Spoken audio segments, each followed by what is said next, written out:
Phoenix Home Care and Hospice. I choose Phoenix. Hello and welcome to another edition of Why It Matters.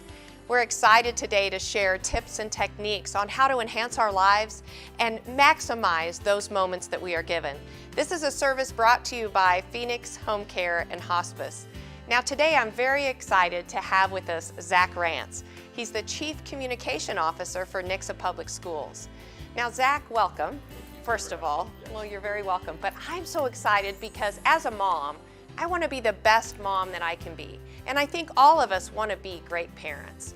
Unfortunately, those kiddos don't come with a training manual. So I think maybe we turn to experts like you and say, help us.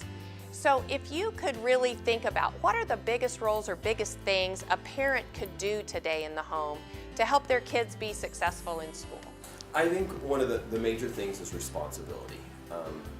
Everybody's going to struggle in some way, shape, or form in their school subjects, but teaching them those skills to do their homework and to turn things in on time, meet those deadlines, those are skills that are just going to help them later on in life. And so school is really a training for adulthood, and so you can teach them those small things in kindergarten, and then when they get up to high school, it's sometimes they have to learn the hard way, getting that zero or failing something.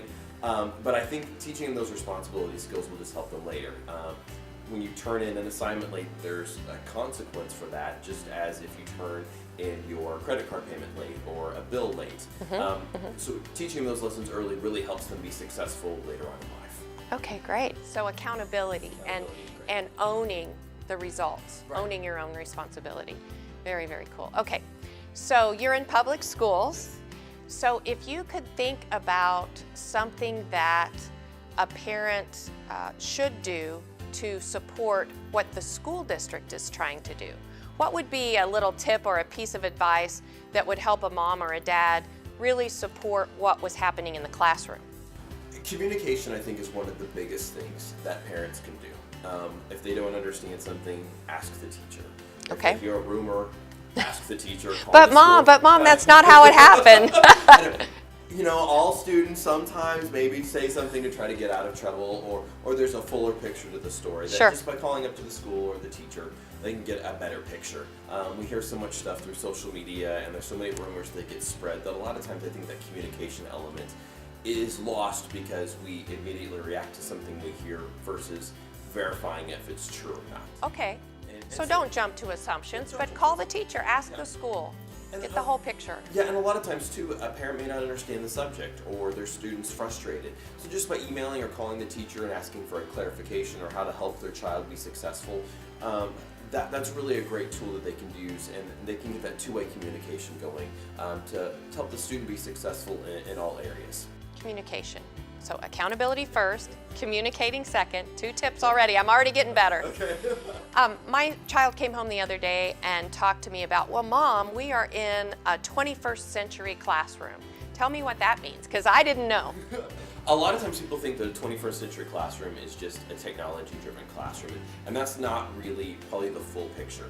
There's a lot of technology in there, but we use technology for the teaching tools of our time is kind of what we say. And so it's a tool, it's not the end-all be-all in education right now. The 21st century classroom is that collaboration, those hands-on projects, asking students a question and then challenging them to find the answers, making them think on their own.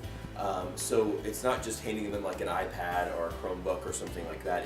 It's really about them working in groups, because they're going to need those skills when they get older to work in groups and maybe get along with people that they don't really get along with. Right. But learning those social skills there, and then also not being expected just to be told everything, where they have to go find the answer themselves and can kind of be self-reliant, because the internet's out there, and it's changed even from when I was in school to where we'd be told stuff and we would memorize facts. Well, all of those facts are now you can get on Google. Right, like that, sure, yeah. And so now we're teaching students how to have those skills to go find that information and think. And think.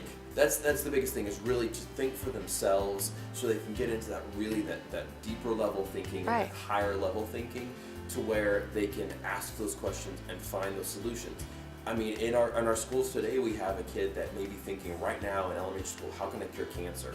Yeah. And we have some students that are right now researching the best way to, what kind of soil works best for what kind of plant, because they have a greenhouse. Yeah. And so, but they're doing it themselves. And so it's really letting them go out and think and collaborate and just find those answers themselves. Fantastic. Very exciting It's times. a lot of fun. Oh yeah, it's great to see their minds work. You can just see everything processing, and it's great to see what they come up with. So being a good parent, learning tips from experts like Zac really does matter.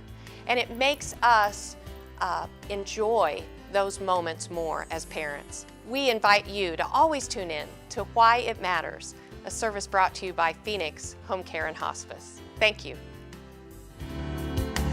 Phoenix Home Care and Hospice. I choose Phoenix.